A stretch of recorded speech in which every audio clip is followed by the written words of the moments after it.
mimi nikiwa kama mtumiaji wa Ngao, nashukuru sana kwa mfumo huu kuanzishwa, kwa kuwa umekuwa unasaidia, kwa maana ya kwamba awali ilikuwa mtu ana uwezo wa kuingia moja kwa moja kwenye email, na kama umeiacha wazi haijajifunga, basi ana uwezo wa kuingia na kuweza kusoma taarifa zako.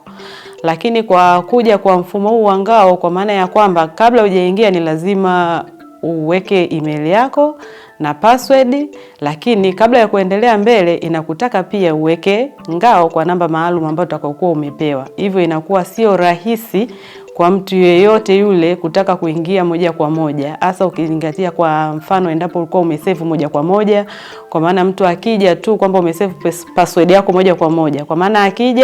akiingia moja kwa moja basi anaingia kwenye email yako na kuweza kusoma taarifa zako. Lakini kwa sasa ilivyo inakuwa ngumu yule mtu, hata kama akikuta hiyo email yako umesave password ya moja kwa moja, kwa hiyo ni lazima sasa hata akiingia itamtaka akupe namba maalum hiyo ya Ngao. Hivyo itamsababishia kushindwa kuendelea na hicho atakachokuwa anataka kufanya.